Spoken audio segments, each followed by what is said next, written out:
Hey, once more, welcome to the You Can Be Anything podcast. I'm your host, Solange Chair, and thank you for joining me again.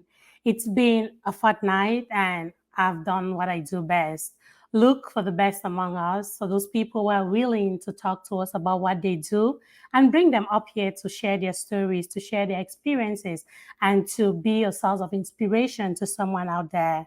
So today on the show, I am honored to have Stanlo Akisah of the Stanlion Clothing. Thank you so much, Lion, for accepting my invitation and welcome to the You Can Be Anything podcast. Uh, it's totally my pleasure, Solange. Thank you for having me on your show. Sure, I'm honored to have you.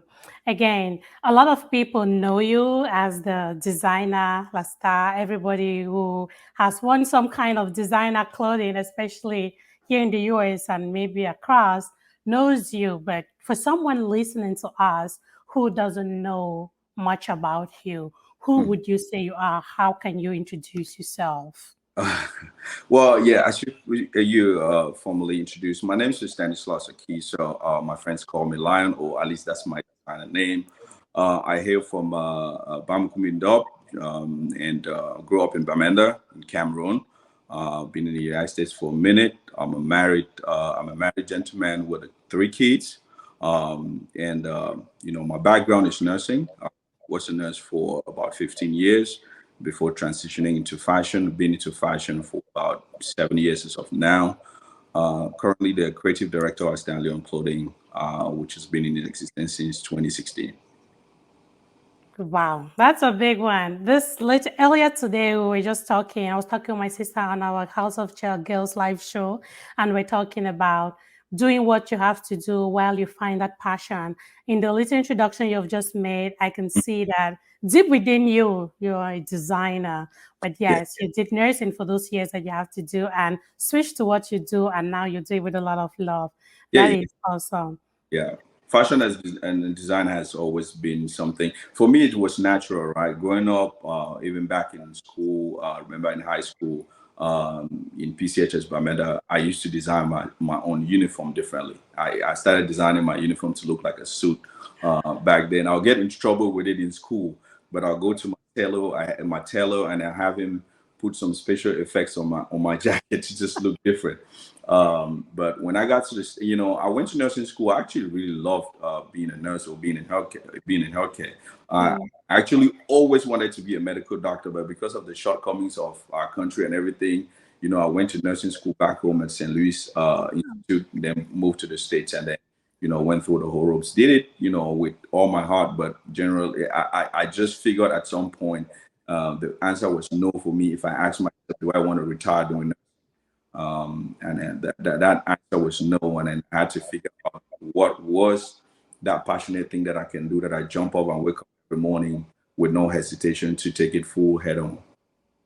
Wow, and that was fashion and design for you. And that is fashion and design for you. Absolutely. Great, awesome. Thank you for sharing that. So, again, you went on already and you've spoken about what led to it. But do you, by any chance, you said this started since when you were back in Cameroon in Mhm. secondary school, high school, how you design your uniforms. What would you say was the motivation for you? Where did you pick this from? Is it something that innate, or when you were young, did you see something that inspired you and you wanted to just follow that route? Where did the motivation for fashion and design come for you? So for us as young boys growing up, back in school, I think it's something natural generally that pushes you to, if it's really something that you're passionate about, there will be something natural that comes from it. But I think for me, growing up, going to school, and my clique of friends, we always love to dress, especially on Sundays, going to church. Go to Catholic church. We wanted to impress girls and things like that. When we started dating and stuff, I would trek from my 3 to Bailey to just because I wanted to bigger crowd. I wanted to show off my look for that Sunday. So I think it was something natural and inborn. But you know how it is when you're back home. We were not born in environments where our own creative natural things were encouraged, so to say. It's unfortunate but that's the kind of situation, that's the kind of environment that we find ourselves in. And so we're only known to say, go to school, and be a doctor, be a lawyer, be this and that. But the natural art that we actually have has not been encouraged either in our schools or in our families back home. So when I came to the United States, you know, some of the things that drove me to do it was first the fact that I really could not actually find a lot of, that Italian style cut suits that we were wearing back home. Back in Cameroon, things coming from Europe that looks much more elegant than what I saw here in the In the US. US. You have US, they were very much high-end stores that was not easy for the average person to purchase. So for me, that started being an issue. And as time went on, I started looking into how I can create my own. I remember even trying some tailors back home, for my own personal ideas that I sent to them to design. But with due time, as I saved more money and prepared and do more research, I made my trips to Europe a couple of times to visit factories, check out the process. Eventually started putting my own ideas together for production to commence. Great. So the whole fashion and design thing, it's not only, you don't only draw those designs or make those designs, you actually make the clothing, right? Did you get to learn that? Did you get to do like a course to learn how to sew, to do? I think I've seen some of your videos. You have a little boy that is one of your models. I don't know Mhm. if that's your son, but there is a boy that I see on your page that is one of your models. So the clothes you make, Mhm. um, again, this is you educating me because I'm not Yeah. very versed with that I'll clear. field. Do Yeah. you just design those clothes and somebody else does the sewing or the manufacturing, or do you do both? Right. So I do my primary job is designing. It's coming up with new inspirations and designing. And then now we are building a team of more designers. So I do not particularly sew. The least I can do, I can sew buttons. I can do some light hemming. But my business partner is the one that is fully involved in the The sewing, tailoring. the other. Okay. Uh, but my focus is actually on design and make sure we get in the collections ahead. Designing the collections for each year, for each season, and things like that. We do now. We cannot sew by hand or what we need right now. Our clientele volume has grown significantly, so we have production companies all over Italy, Spain, Istanbul, and all the like. So now we design and take it to these companies to make them for us. But we are, because of our custom experience is different, we do have in-house tailoring for Yes. alterations and things that we want to make sure fits perfectly for our clients. So, Okay. so yes. Oh, great. That's nice. I asked that question because I was like, oh, then you must have a lot of talent because I've tried to do that and it's so hard. And that's why I asked you that question. Another thing, if you don't mind to share with us, is like, what inspires your designs? Okay. Like, when I put this up, I'll definitely be bringing in some pictures of your Yes. designs. If you don't mind to share some of those, I'll share them in this broadcast when this goes live. Sure. And what's your inspiration? What inspires whatever craft to bring in? Thank you. How do you call it again? How do you call that? What you draw? There is a name for it. I think I was reading that. Our sketches or Yes, the yes. sketches. Yes. What inspires you? Thank you. Yeah, great question. So for me, generally, a lot of it comes from my background, our heritage, right? If you hear people call me Lion, Lion is a leader, a king. And so our designs are generally inspired from that kingship, royalty, gold. And if you see most of my designs, we use a lot of gold, right? We use a lot of royal effects. And the whole idea for us is that we believe that anybody that wears one of our pieces should feel like a king in it, whether you're, king or queen. So we design our garments to actually have that special effect. And so if you look at, even right now, we've used some of our design, we've used cowries, bringing some of what represents royalty back in Africa now, which was being looked as traditional, to contemporary fashion. We are now putting this on suits, making robes and different things on it. And this was this came out in our 2022 collection, our ceremonial collection. some of those pieces I can share with you if you want to put up on here. But that is basically the driving factor of how we create. Even if you look at our logo carries that crown in it, which is just basically we are creating for kings and queens. And with that, and the fact that Africa is so blessed with gold and minerals and those things, we use those crystal stones, gold accents on our suits. And the Lion King is one of the things that inspires. So you will also see a lot of our brooches, a lot of our accessories we're using that image to represent, also that kingship and all that. Oh, great. And how is your market? So how is the Stanlion Clothing market? Is that a US-based market? Is it worldwide? Do you supply in specific countries? How is your market at the So moment? currently, we are actually attending to clients worldwide. Mhm. Now with the internet, the world is a global stage for everybody to be able to use. So now we have clients in Europe, in Asia, in Africa, everywhere. For us, it's easy now. We set up virtual consultations where we actually can guide, our clients to get their measurements. We have measurement tutorials that we send to them ahead of time. We can send, our collection to them, via all kinds of links, even right on WhatsApp, or even when we're doing Zoom or all that, we can send that information to them. They can also get that on our website and things. So it's easy for us to now communicate and attend to clients internationally, and get things done. So at the moment, we are everywhere, but our goal is still to actually put physical stores in more areas around the world. We want to get to more states in the US because that physical presence is still needed. But we want to create more stores within the US and eventually to different countries around the world. But it's going to be gradual steps. We're taking it one step at a time, as you know. Yep. It's a process, right? Yeah. Again, it's a process to get there. The reason I ask that question is I know how bad I am with measurements. Like, I can bet to you that I've never sent a measurement out. Like, Yeah. again, the only way that I've sent measurements is maybe my mom is coming in Yeah. and from Cameroon, and I'm like, okay, I need this dress, and maybe a friend will be like, hey, what do you want? My measurement is, I don't know if it's a tailor or it's me, but my measurement is never right. It's never right. Like, That's the thing. So most of the times when you just tell people to measure, and yeah. this is something that people get very confused about, there is something called body measurement and there's something called finish measurements. And also measurements will depend on the type of garment that you're trying to make. Because sometimes you make a gown and then now you want to make a suit and it's like, oh, send those. I have this measurement that you send. It will not do the same thing.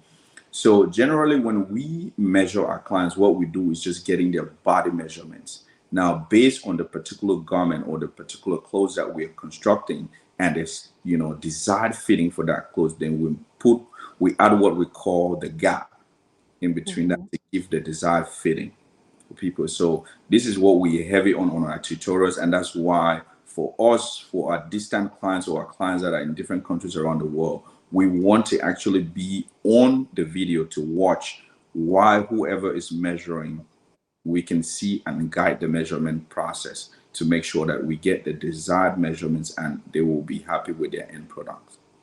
Yeah, great. I think that whole guided measurement thing is it's cool. Mhm. Definitely something that I want to try, and maybe someday there's going to be an app where you actually take pictures of people and their exact measurements will come up. But I don't know if I've maybe it's fiction, but I've probably seen that in No, a I, movie. I, I that can come fast. When I'm looking at the way things are going, I think that at some point in time we might just have a scanner where you come and stand Yes, and it and scans go through. measurement and gives you, complete detail. And based on the particular clothes, it can also determine, the measurements for that garment, and it'll be just easy to stitch it up. That Yeah, that that would be cool. would be revolutionary. I'm hoping to Yep. see that actually happen, and Yeah, we can that would certainly be try. a very good idea. We just get to the right engineers that can do it. It's possible. Yep. As now I'm talking to you, I was just thinking of it. I'm like, I can imagine myself if you send me an app and say, let's say just an app, and I take a picture, maybe a front, a back, sideways, and everything, and it scans my body and it gives you the measurements of my. Because the reason I ask this question is I've hardly succeeded in getting like a pants measurement, like trousers, right? Yeah, I tried twice. I female. sent measurements in Cameroon, and I bet you that none of them was ever right. So Give I'm me. always like, either I'm not doing it right or Yeah, the tailor is not doing something right. So right. The measurements generally are tricky. So for an amateur to do it, it can be very hard. And when that measurement is off, everything else is off from there. But female construction too is generally very tricky because women are more curvy, and you have to really cut. And most of the times, even when you have the final garment, some nice little touches still needs to be done for it. And I'm sure you probably have the ones that don't fit. The crotches are big, they look like men's pants and the stuff. waist is too small Some because I don't have a tiny waist. exactly. So I totally understand. But some of the things that we're trying to solve when it comes to women's clothes and things like that, especially on a custom aspect, for you to get something distinct and different, but that fits you properly. Yeah, awesome. So this brings me to the next thing I'd love for you to talk about, the challenges, right? If you don't mind to share with us, what are Sure. some of the challenges that you experience on this path, on this profession, in this business? What are some of the challenges that hit you? I think early on, some of the challenges was actually finding the right companies or the right production companies to do the manufacturing for us. That was tough. Believe me, you will not find anything on the internet that's reliable. The Oh, real, yeah, the real companies that do the real production, they don't advertise. The reason is they're always busy. They when they're doing good work, most of the people they always have work. Customers are always coming, so that's why most of them they don't advertise, and mhm. some are hidden in some very strategic places in some of these countries in Europe and Italy and Spain and stuff like that. So I had to really struggle and make trips multiple times, connect with the right people to get to them, because Gucci doesn't want you to know where they make their stuff. Louis Vuitton doesn't Mhm. where they make. You ever had any idea? You only hear, oh, they're making stuff here and there, but you cannot get down to the bottom of it. It is That's true. tough to get the right production. Those were some of the main challenges that we started head on. And of course, now finding the right workers too can be very tough. You're finding people that are committed to your cause and that can actually be there to improve your business, that can give you their full time, with understanding that they got to give maximum customer service to your clientele. They are not on their phones all the time and things like that. It's a challenging process to actually find those dedicated workers. For us, tailoring is huge because right now, and this is a challenge that we have with expansion, we cannot have any fashion store that doesn't have a tailor in there. But now, not a lot of people out there actually going to school to do tailoring. These are gaps that are so open out there. Everybody just wanted to go and people want to do more like IT now that can they stay in their homes and do. Nobody really wants to do handiwork, right? And so those are the challenges that we are having now to find actually tailors, because even you have one store, you have one tailor there. We cannot cater to everything and everybody with that. You get maxed out to a level where one person can't do. So expansion process, this is challenging because you have to find tailors in all those different spots that you have, whether it's in Cameroon, whether it is in Germany, whether it is in England.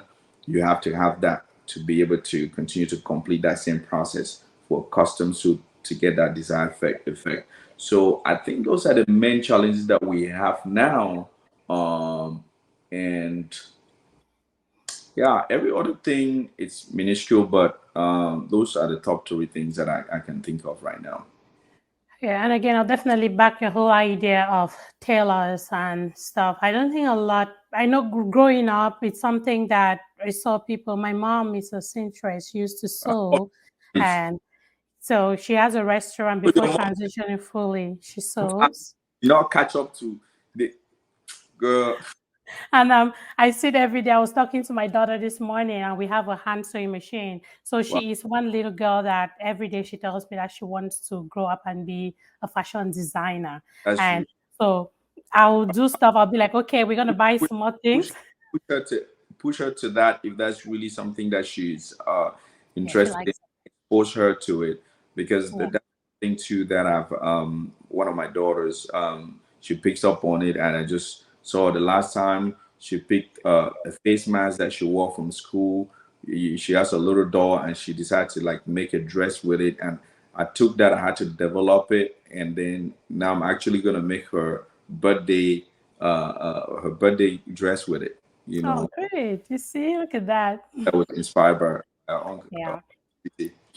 Yeah, so just reach out more people. I think sometimes people underestimate the like what a tailor can do. They forget to know that these things, what we wear, is made by. Believe It's me, something that is underestimated a it is lot. very much underestimated. And Yeah, then I think for some people the title tailors were not really, were sometimes underplayed. But most of these guys actually were designers, because they were coming up with their own creative ideas, sewing from scratch, but we're not actually getting all the credit that, people that they're supposed to get on. And then probably because, they were not also paid well, but now tailors are, tailoring with a little bit of a design creativity, man. You live good. Yeah. yeah. Because the world needs it. We need it. I mean, we dress, right? People want to look good. People want to go to red carpet events. Everybody wants to Yeah. be the next outstanding, wants to wear the next outstanding clothing. I know people who say they don't wear the same dress to two public events. With the advent of social media now, and the way we posting everything that we do, somebody do not want to post that twice. Yep. Yeah, even myself as a designer, I think I've repeated more clothes than most people that are out there, because they just do it. It's like, nah, I put that out there on social media. They're not gonna catch me on with it. It works for us though. It works for business. We want you guys to continue to dress, and and so we are happy to create new stuff, new clothes for you guys every time. Yeah, that's good. Another thing, do you buy designs? So if there was someone that is great at all these designs, are you open to having someone showcase their designs to you? And maybe, so in the case, like, do you hire other designers to work with?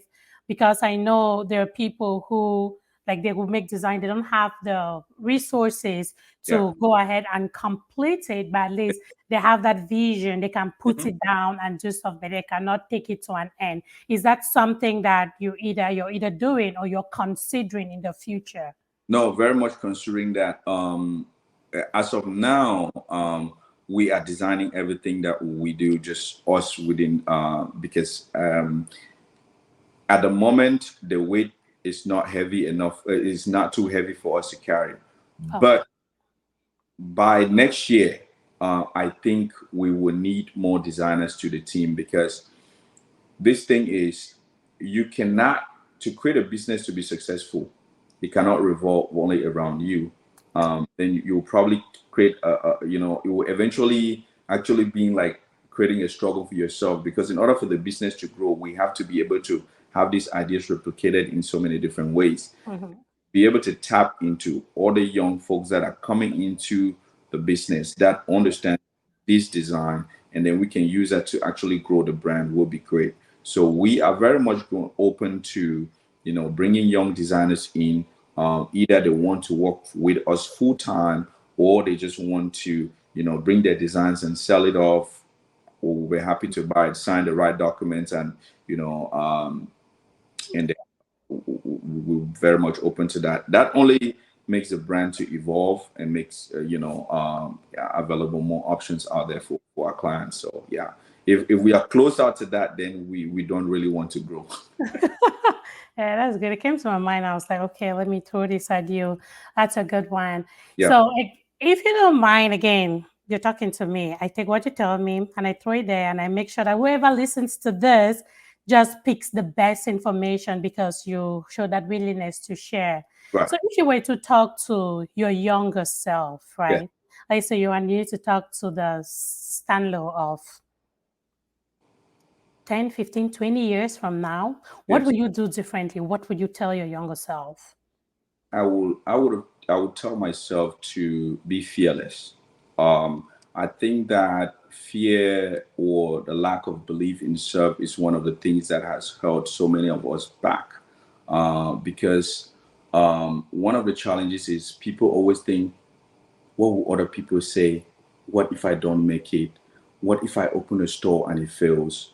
What if, I create this design and people laugh at me?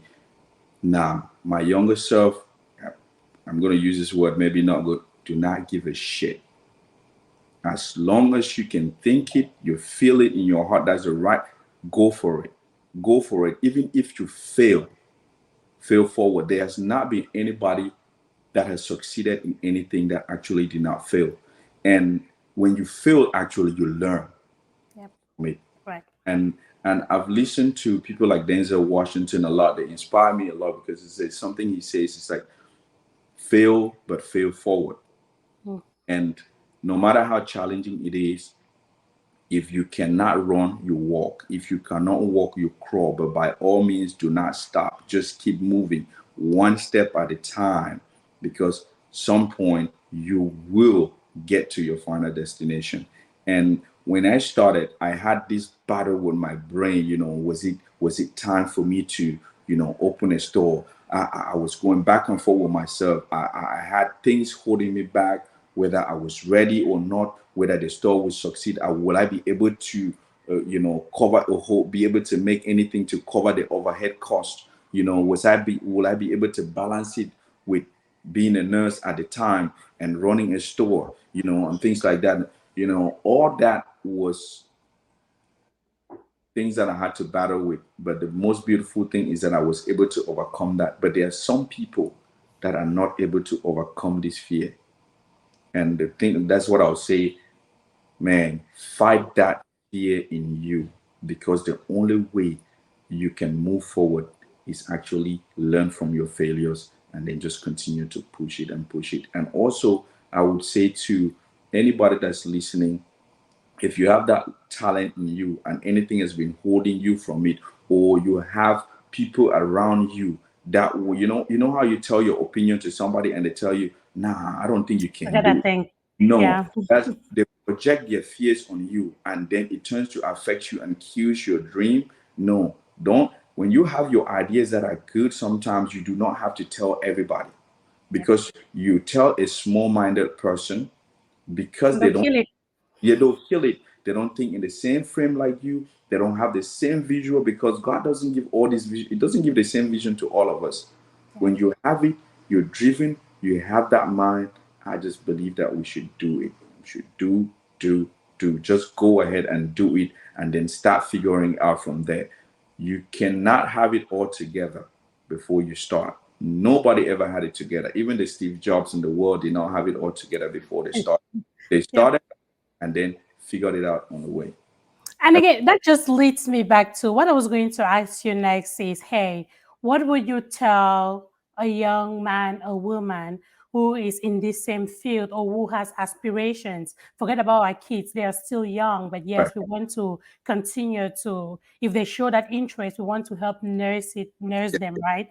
Yeah. But what about that young adult that really likes this? What advice will you give for someone who intends to venture into the fashion and design world? What advice do you have for that young person?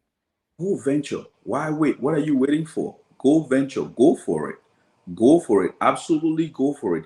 If you believe this is something that really drives you, if you are not just somebody that wants to be a copycat because you saw Stanlion doing it and you think that you're going to do it because you think that there's money in it, go for it because believe me, there'll be times when it's going to drag you down. You're going to be poor. You're going to make mistakes. Your money is going to be spent on products. Then it'll come out and you thought you were going to make sales on it. And it stands there in the shelf and it's looking at you like this. You're like, damn. Oh, I have shoes stacked up that we made in 2016 that is still sitting in our shelves right now. But did that stop me? No. It did not stop me. I I thought the next thing, what is the next shoe that we're gonna design? How can we make it better than the last one? So this is the thing that I tell people: go into it because it is something that is driving you. Don't go in. If you're going into it for the money first, then you'll fail, because guess what? A few hurdles down the line, We'll give up. you'll give up. That's because you just thought you were going to make a quick buck on it. It's not going to work. Let your passion drive you, create value, and then the money will come. Great. Thank you so much for sharing that. Again, this is the You Can Be Anything podcast, right? I don't round this up. I'm going to give you a chance to throw some words out there, any other final thoughts that you have, or talk about your business a bit if you want to.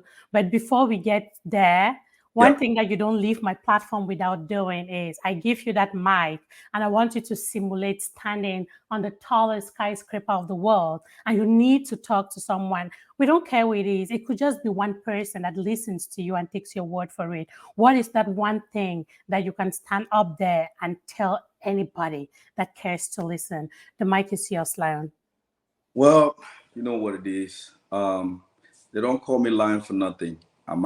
I just believe that even though the lion is one of the smallest animals in the jungle, you do not have to be big like an elephant to do something significant. It is the heart, it is the belief in self, that drive in you. If you have it, don't let nothing or anybody stop you. Do not let anybody project themselves or project their fear onto you, because that projection is their limitation. They believe because they can't do it, they think you can do it. But guess what? You got this. You can do it. Go straight for it. You will not figure it out all before you start. But believe me, when you start, one step at a time, you will begin to see it falling into place. Like some of my predecessors that have been into this business and have done marvelous things, they will always tell you, keep moving one step at a time. If you cannot run, you walk. If you cannot walk, you crawl. But by no means, don't stop. Keep moving, and everything will fall in place. As long as you're driven by your passion, as long as you're driven by your talent, you will succeed. That's all I got to say. Oh, that last part of it got me. You got me with the walking and running and crawling thing. Thank Yeah. you so much. If somebody were to learn more, wanted to learn more about Stanlion Clothing, where will you send them? How can they find you? How can they reach you? Of course, how can I leave without talking about, Come Stanley? on, talk about Stanlion. One thing I'll tell you is that Stanlion Clothing right now is trending as the best brand in the world, hands down. I say that with my full chest. We are available on all social media platforms. Our website is www.stanlion.com. How do you spell Stanlion? It's Stanlion. So it's a stanlion.com. And on Instagram, we are on Stanlion_clothing. So it's the same, Stanlion_clothing. Facebook is Stanlion Clothing. You'll find us on Pinterest with the same, on Twitter is the same, on LinkedIn is the same. As long as you type Stanlion, it's a unique name, it will come up. And if you've not heard about Swanky Saturday, believe me, it is something that you want to check. Swanky Saturday is an experience of a new design that we put out every Saturday. We normally drop it on all our social media platforms, but I'll tell you, if you have Instagram, definitely check us out, because some of our dopest collections, some of our best items are on there, and everything that's happening with us would always show it up there on our Instagram. And if you happen to stop by in Maryland, please come to our showroom. We are on 8851 Gorman Road in Laurel, Maryland. You can reach us on the phone 301-847-9097. 301-847-9097. You Google us, it will come up. Stanlion Clothing, it will come up on Google, and all the information will be there for you. Awesome. This was an amazing session. Like, I came to this session not knowing too much about you, and I've learned this much, and I bet my listeners are going to do the same. I see your name every day. I see the Swankies. I see Hemanta. That's my Don Petit. I know that he is a huge Stanlion fan. So Yeah. I see all of them there with Clarissa and all of this, and I just know I see the star, and I'm like, wow, this is amazing. And that is how I reached out to you and say, hey, please, can you come be my guest? And I bet you don't know how much I appreciate you for saying yes to my invitation and for accepting to talk about what you do. It makes an impact. I appreciate your time. Thank you again for accepting to be a guest on the You Can Be Anything podcast. And the You Can Be Anything podcast is the right name for the show, because you certainly can be anything you want to be. I'm sure you thought about this and you made it happen. So anybody out there, you can be anything you want to be, man. Just go ahead and do it. Don't wait to figure out everything. Start it, and then everything will be figured out. You know what time it is. Your boy, The Lion. You heard? Thank you. Thank you, Lion.